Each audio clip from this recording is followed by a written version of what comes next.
Set, यह set जो है 2019 का है और 2019 का सेट का जो इसलिए बनाया है ताकि ये क्वेश्चन जो है आपका जो आने वाला है यही सारा सेट से आगे पीछे करके जो है टीचर लोग इसको सेट करके जो जैक बोर्ड द्वारा आपके पास भेजता है।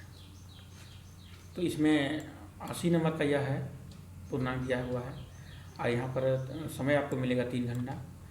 वस्तुनिष्ठ प्रश्नोत्तर खंड अ का है, प्रश्न संख्या 1 से 10 तक मिलेगा। यहाँ पर ये एक कहानी दिया हुआ है। यहाँ पर इस कहानी को पढ़कर, एक गद्यांश का जो कहानी है, इस कहानी को पढ़कर आपको उत्तर यहाँ देना है। आपको यहाँ पर पढ़े, सबसे पहले आपको क्या करना है, इस मैंने गद्यांश को नहीं पढ़ने से पहले आपको कहानी, यहाँ क्वेश्चन ही पढ़ लीजिए पहले। भारतवर्ष कैसा है, कौन देश ऋषि मुनियों का देश कहलाता रहा। जैसा है साबरवर बात का अर्थ होता है। उसके बाद यहाँ है भारतवासी किस पर डटे रहे। 5वां क्वेश्चन है हवाई जहाज की सैर की सुविधा मिलने के बाद भी तीर्थ यात्राएं किस प्रकार हो रही है। ये प्रश्न था। अब यहाँ पढ़िए, प्रश्न को पहले पढ़ लेने से क्या होता है कि आपको, तो ये सारा क्वेश्चन होने के बाद में जो है, इसलिए ताकि आपको प्रश्न पढ़ने से तुरंत आपको मिल जाएगा। तो चलिए हम लोग यहाँ पर पहले एक बार पढ़ लेते हैं इसको। भारतवर्ष बहुत पुराना देश है। तो यहाँ पर देखिए भारतवर्ष कैसा देश है, तो आपका आंसर यहाँ मिला। पहले प्रश्न पढ़ने से क्या फायदा हुआ, भारतवर्ष कैसा देश है, पहले हम लोग प्रश्न पढ़ लिए थे। तो भारतवर्ष क्या है, कैसा देश है, पुराना देश है। देखिए 1 नंबर का आंसर यहाँ आपको मिल गया। उसकी सभ्यता और संस्कृति भी बहुत पुरानी है। भारतवासियों को अपनी सभ्यता और संस्कृति पर बड़ा गर्व है। वैज्ञानिक आविष्कारों द्वारा प्राप्त किए गए साधनों को अपनाते हुए भी जब अनेक अन्य देशवासी अपने पुराने रहन सहन और रीति रिवाज को बदलकर नए तरीके से जीवन बिताने लगे, तब भी भारतवासी अपनी पुरानी सभ्यता और संस्कृति पर डटे रहे और बहुत काल तक यह देश ऋषि मुनियों का देश कहलाता रहा। तो यहाँ देखिए कौन देश ऋषि मुनियों का देश कहलाता रहा, है ना। तो यहाँ देखिए, यहाँ पर आंसर हो गया आपका भारत। इसी प्रकार से पहले प्रश्न पढ़ने से ये फायदा होता है आपको। ऋषि मुनियों का देश भारत का कहलाता रहा, कहाँ गया देखिए। विश्व के मानव जीवन के उस नए दौर का असर पूर्ण रूप से भारतवासियों पर पड़ा नहीं। हवाई जहाज की सैर की सुविधा के मिलने के बाद भी पैदल की जाने वाली तीर्थ यात्राएं होती ही रही। 5 नक्षत्र वाले होटलों में साबरबात की सुविधाओं के होते हुए भी गंगा स्नान और संध्या वंदन का दौर चलता ही रहा। कारण यह है कि जब जीवन में उन्नति के लिए अन्य देशवासी नए आविष्कारों और उनके द्वारा प्रदान की गई सुविधा के पीछे भाग रहे थे, तब भी भारतवासियों को अपने रीति रिवाज और रहन सहन पर पूरा विश्वास था। यहाँ देखिए, ये 2 नंबर तो यहाँ पर कर लिए हम लोग। साबरबात का अर्थ क्या होता है, तो साबरबात का होता है झरना का स्नान। अब आइए यहाँ पर भारतवासी किस पर डटे रहे। तो किस पर डटे रहे, पुरानी सभ्यता संस्कृति पर, आधुनिक सभ्यता संस्कृति नहीं, नई सभ्यता नहीं, अब पुरानी सभ्यता संस्कृति पर जो है अपना जो उसका संस्कृति सभ्यता जो था वह अपना वह जो उस पर क्या क्या है वह डटे रहे। 5 नंबर में है देखिए, हवाई जहाज की सैर यात्रा सुविधा मिलने के बाद भी तीर्थ यात्राएं किस प्रकार होती रही। तो देखिए उसमें क्या हुआ, फिर यह जो है इतना सुविधा मिलने के बाद भी वह पैदल चलने लगी। उसी तरह से 1 नंबर पाठ का था, यह 2 नंबर पाठ है। यहाँ 2 नंबर पाठ में भी उसी तरह से यहाँ आपको पढ़ना है। तो सबसे पहले क्वेश्चन आपको पढ़ लेना है। गाछ बीज का अर्थ होता है, ठीक है। तो गाछ बीज होता है, पेड़ पौधा होता है, नहीं है। तो गाछ बीज का क्या होता है, पेड़ पौधा होता है। तो यहाँ देख लीजिए 6 गई पर, इसे इसे पढ़ने के बाद नहीं, हम लोग तो डेली भाषा में जानते हैं इसीलिए। अब यहाँ पर देखिए, गाछ वृक्ष के क्या नहीं होते हैं। अब यहाँ पर ये पता लगेगा, तो यहाँ से पढ़ना शुरू करते हैं। कहते हैं हमारे दांत हैं, कठोर चीज़ खा सकते हैं। नन्हे बच्चों के दांत नहीं होते, वे केवल दूध पी सकते हैं। गाछ बीज के भी दांत नहीं होते, इसलिए वे केवल तरह द्रव्य या वायु से भोजन ग्रहण करते हैं।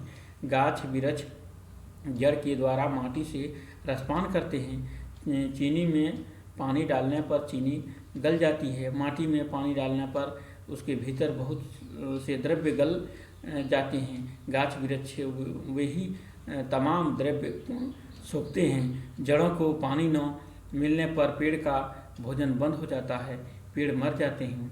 और दूरबीन से अत्यंत सूक्ष्म पदार्थ, यहाँ दूरबीन होना चाहिए, खुर्दबीन दे दिया है। दूरबीन से अत्यंत सूक्ष्म पदार्थ स्पष्टता देखा जा सकता है। पेड़ की डाल द्वारा जड़ का उस यंत्र द्वारा परीक्षण करके देखा जा सकता है कि पेड़ में हजार नल हैं। इन्हीं सब नलों के द्वारा माटी से पेड़ के शरीर में रस का संचार होता है। ये गद्यांश था। अब यहाँ पर देखिए एक 6 नंबर का आंसर दे दिए। 7 नंबर में देखिए, 7 नंबर में जो आंसर है यहाँ पर, गाछ वृक्ष की क्या नहीं होते हैं। तो क्या नहीं होते हैं? दांत नहीं होते हैं। उसमें गाछ वृक्ष के किस द्वारा माटी से रसपान करते हैं। तो देखिए, गाछ के द्वारा किसमें जो रसपान करते हैं, तो गाछ वृक्ष के जो होते हैं तो वह जड़ के द्वारा रसपान करते हैं। पेड़ कब मर जाते हैं, तो पेड़ कब मर जाते हैं, तो पेड़ मरने के पानी न मिलने पर क्या होता है, पेड़ मर जाते हैं। उसके बाद पेड़ के शरीर में रस का संचारण किससे होता है, तो किससे होता है, पेड़ से जो माटी ले जाता है तो किससे होता है, पेड़ के शरीर में रस संचारण किससे होता है, तो माटी से होता है, माटी से द्वारा न होता है। अब खंड अ खत्म हो गया है, खंड ब में देखिए, तो यहाँ 11 से 25 तक प्रश्न है, पार्ट 3 है। इसमें आपको एक पत्र लिखा हुआ है, इस पत्र को लिखा हुआ है, इस पत्र में आपको सही शब्द चुनकर भरना है। तो नीचे दिए गए पत्र लेखन में रिक्त स्थान की पूर्ति कीजिए। हो गया है, मेरे प्रिय मित्र नमस्कार, ठीक है। तुम्हारा यहाँ 11 नंबर में देखिए, यहाँ पर तुम्हारा दोस्त भाई पत्र सम्मान, तो यहाँ पर है तुम्हारा, किसको लिख रहा, मित्र है, तो तुम्हारा दोस्त, तो तुम्हारा दोस्त भाई पत्र, यहाँ पर पहले लिखा जाता है कि तुम्हारा पत्र मिला, तो तुम्हारा पत्र मिला, तो ये क्या हो जाएगा, सी नंबर हो जाएगा, तुम्हारा पत्र मिला। 12 नंबर में जो है यहाँ पर कि तुम्हारा पत्र मिला, खुशी हुई, तुम वाद विवाद डैश में प्रथम आए हो, तो खुशी हुआ किसमें, प्रतियोगिता होगा यहाँ, तो क्या किसमें आया है, तो वाद विवाद प्रतियोगिता में क्या हुआ, प्रथम आया है। उसके बाद मैं डैश नहीं जा सकता कि तुम, मैं डैश 13 नंबर में देखिए, 13 नंबर में है कि मैं कह नहीं सकता कि तुम कि कितना खुश हूँ, मैं कह नहीं सकता मैं कि कितना खुश हूँ या सुनकर, तो यहाँ क्या है, कह नहीं सकता हूँ, 13 नंबर का हो जाएगा। 14 नंबर में देखिए, यहाँ पर तुम इस तरह मन लगाकर पढ़ाई के साथ साथ विद्यालय में अन्य डैश में भाग लेते रहो, तो क्रियाकलाप में भाग लेते रहो। 14 में क्या हो जाएगा, क्रियाकलाप में भाग लेते रहो, इससे तुम्हें डैश फायदा होगा, तो इससे तुम्हें क्या फायदा होगा, डैश फायदा होगा, तो इससे तुम्हें जो है 15 नंबर में, इससे तुम्हें बहुत फायदा होगा। बहुत हो गया, तो ये लेटर था, लेटर हम पूरा कर दिए हैं।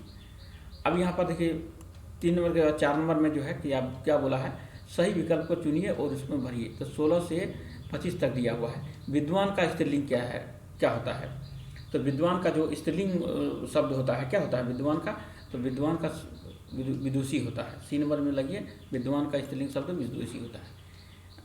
एक का बहुवचन क्या होता है, एक का बहुवचन जो होता है अनेक होता है, एक का बहुवचन अनेक होता है। इनमें से संख्यावाचक विशेषण कौन है, तो संख्यावाचक में जिससे हम लोग जिससे पता चले कि गिनती होता है, सफ़ेद घोड़ा, लाल फूल, अच्छी चाय, 4 आदमी, तो गिनती किस में पता लग रहा है? सी नंबर पता लगा 4 आदमी, 4 का बोध हो रहा है संख्या, इसीलिए यह हो जाएगा। 19 नंबर में रचना की दृष्टि से वाक्य कितना भेद है? तो देखिए रचना की दृष्टि से वाक्य कितने भेद हो जाएगा? तो रचना की दृष्टि बाद वाक्य के 3 है। तो रचना करने वाला जो होता है ना, तो याद रखिएगा रचना में कितना शब्द है? देखिए 3, र च न का 3 तो है ना, तो याद रखिएगा 3 भेद होता है। रचना की दृष्टि से वाक्य का 3 भेद होता है। अब 20 नंबर में देखिए, इनमें से आँख का पर्यायवाची शब्द नहीं होता है। तो आँख का होता है, नयन आँख का होता है, लोचन होता है, चक्षु भी है, नासिका कितना होता है? नाक का होता है। तो यह क्या है? नहीं होता है। किसका नहीं होता है? तो यहाँ पर 20 का जो होता है सी नंबर है, नाक का होता है या नहीं है? न कौन सा? ये सारा जो है आँख का पर्यायवाची है, लेकिन ये नासिका नाक का होता है या नहीं है? 21 नंबर में आइए। 21 नंबर में ने चिन्ह का प्रयोग कारक में होता है। कर्ता ने, देखिए आप पढ़ें कर्ता ने, तो कर्ता का पहला जो हो जाएगा क्या हो जाएगा? ए नंबर का कर्ता ने का कारक चिन्ह हो जाएगा ने। कमर कसना का अर्थ क्या होता है? तो कमर कसना का होता है तैयार होना, रेडी हो जाना। देखते नहीं, कोई पीछे उठाना होता है या कुछ करना होता है, या लड़ने के लिए आदमी देखना हम कमर में बांध लेता है, या हमको कुछ बलवान वाला काम करना है। गालियाँ तो डैश देते हैं, तो गालियाँ तो क्या कौन देते हैं? तो ये किताब का आ गया, गालियाँ तो डैश बच्चे देते हैं, तो कौन सा बच्चे देते हैं? तो आप किताब पढ़े होंगे तो याद होगा आपको, गालियाँ गंदे बच्चे देते हैं। तो कौन बच्चा? जो बच्चा खराब रहता है वो गंदे बच्चे देते हैं। 24 नंबर में वह घर आया और काम में लग गया। यह किस प्रकार का वाक्य है? वह घर आया और कहाँ गया? वह घर आया और, यहाँ और शब्द जुटा हुआ है, और काम में लग गया। तो और जो शब्द जो जुड़ा हुआ रहता है यहाँ पर और शब्द में, तो वह किस प्रकार का शब्द होता है? तो वह संयुक्त होता है। और जोड़ने का संयुक्त मतलब क्या होता है? 2 वाक्य को जोड़ता है। तो देखिए यहाँ पर एक वाक्य यहाँ पर है और एक वाक्य यहाँ पर है, 2 वाक्य हैं, 2 वाक्य जोड़ने का और का काम कर रहा है, कंजक्शन का काम कर रहा है, तो यह सी नंबर हो जाएगा। अब यहाँ देखिए 25 नंबर, आदर का सही विलोम शब्द क्या है? तो आदर का क्या होता है? निरादर होता है। तो यहाँ पर बी नंबर आदर का निरादर। आगे देखिए पाठ्य पुस्तकें, नीचे प्रश्नों के उत्तर सही विकल्प में चुनिए। तो 26 से 40 तक में जो प्रश्न दिया हुआ है यहाँ पर, इसको आपको पाठ्य पुस्तक से यहाँ पर आंसर आपको देना है। ये चौथा नंबर का ई में। तो चलिए यहाँ पर है, ये जो 2 तो चौथा लिख दिया है, ये 5वां होगा, ये गलत लिखा गया है यहाँ, ये 5वां नंबर में होगा। अब यहाँ 26 नंबर में देखिए, 2 बेलों की कथा में दोनों बेलों का नाम है। तो दोनों बेलों का करना है, हीरा और क्या था? मोती था। अब यहाँ लहसा की और पाठ के लेखक का नाम है, क्या है? तो लहसा का पाठ की जो पाठ है उसका लेखक कौन है, ये पूछ रहा है क्वेश्चन में। तो इसका क्या है? श्याम चरण दुबे। नहीं, ये तो यहाँ है सी नंबर में। देखिए क्या है? राहुल संस्कृतायन और हरिप्रसाद द्विवेदी। तो यहाँ आपका हो जाएगा सी नंबर, राहुल संस्कृतायन।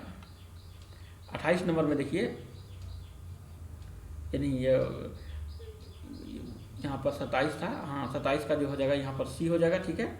और 28 में देखिए आप, मेरे बचपन के दिन किस प्रकार का पाठ है? तो मेरे बचपन के दिन जो है यह समरण है। जो हम लोग समरण मतलब क्या, बचपन में हम लोग कैसे खेलते थे, कैसे याद करते थे, तो हम लोग याद नहीं, अपना मेमोरी याद न किए, तो जो समरण मन क्या तो याद किए, तो याद करना को समरण कहा जाता है। विलासिता की सामग्रियों से बाजार भरा पड़ा है, यह पंक्ति किस पाठ से लिया गया है? तो अगर किताब आप पढ़े होंगे आप अच्छा से, तो आपको याद होगा कि यह किस प्रकार से लिया गया है। तो हम चलिए आंसर बता देते हैं, उपभोक्तावाद की संस्कृति। ये यहाँ पर 29 का जो हो जाएगा डी नंबर हो जाएगा। 30 नंबर में, इनमें से हास्य व्यंग्य के रचनाकार कौन है? तो हास्य व्यंग्य के रचनाकार कौन है? हास्य व्यंग्य के रचनाकार कौन है? तो यहाँ पर देखिए, यहाँ 4 ऑप्शन दिया हुआ है। तो हरिशंकर परसाई, आपका बी नंबर हो जाएगा यहाँ। अब 31 में आइए, किसको सब क्या है? श्वासों की श्वास में कहा गया है। तो किसको कहा गया है? तो 31 नंबर का आपका उत्तर हो जाएगा यहाँ पर ईश्वर को। श्वासों में श्वास किसको कहा गया है? ईश्वर को कहा गया है। कवि रसखान किनकी भक्ति में लीन है? तो कवि जो रसखान थे, जो रसकान जो कवि हैं वह किसकी भक्ति में लीन है? तो वह जो है कृष्ण भगवान के रसकान रस कृष्ण भगवान के भक्ति में लीन रहते हैं। कवि माखनलाल चतुर्वेदी जेल में कैसे हैं? तो कवि जो माखनलाल चतुर्वेदी हैं जेल में वह कैसे हैं? तो जेल में जो वह उदास हैं। जेल में कोई जेल जाने से अच्छा रहता है, वो तो उदास होवे करेगा वो। अब आ जाइए 34 नंबर में। 34 नंबर में है ग्राम श्री कविता में किस ऋतु का वर्णन किया हुआ है? तो ग्राम श्री ऋतु में जो कविता किस पर वर्णन किया गया है? तो यहाँ चारों ऑप्शन दिया हुआ है, शिशिर ऋतु का वर्णन किया गया है। अब आ जाइए हरा ठिगना चना का वर्णन किस कविता में हुआ है? हरा ठिगना चना का वर्णन किस कविता में हुआ है? तो ये कविता आप जो पढ़े होंगे आप, तो उसमें आपको मिला होगा। तो आप यहाँ देखिए, यहाँ चंद्र गहना से लौटती बेर इस कविता में से लिया गया है। रीढ़ की हड्डी पाठ के लेखक का नाम बताइए। तो रीढ़ की हड्डी जो है यह किसने लिखा है? यह लेखक का नाम आपको पूछा गया है। तो आपका ये 36 में जो हो जाएगा, तो यहाँ पर हो जाएगा यह जगदीश चंद्र माथुर, बी नंबर हो जाएगा।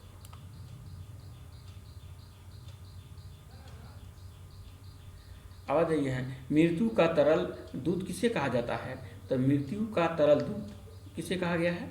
तो मृत्यु का तरल दूध, यानी सोचिए कि मृत्यु जो है वह तरल दूध कहा गया। तो यहाँ पर है, अगर यदि बाढ़ में आ गया तरल दूध में गया, बाढ़ में डूबेगा कोई बचेगा? नहीं बचेगा। तो ये हो जाएगा आपका 3 नंबर आंसर बाढ़।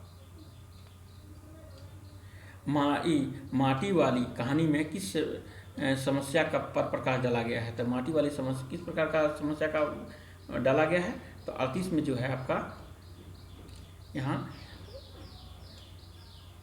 विस्थापन, ठीक है, विस्थापन वाला जो समस्या है उसका प्रकाश डाला गया है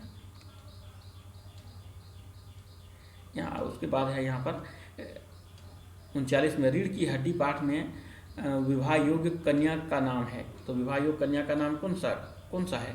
तो यहाँ उमा। इस जल प्रलय में पाठ में किस शहर में आई बाढ़ का वर्णन किया गया है? तो ए नंबर में हो जाएगा, ये पटना का शहर का वर्णन किया गया है। ये जो है आपका ये चैप्टर जो है पूरा यहाँ समाप्त हो गया है। ठीक, अब हम लोग जो है दूसरा चैप्टर में फिर करेंगे। अगर अपना दोस्त रहे या जो भी भाई बहन है और पढ़ने वाले, आप इस वीडियो को जो है दूसरे को शेयर कर दीजिए ताकि उसको भी पढ़कर इसका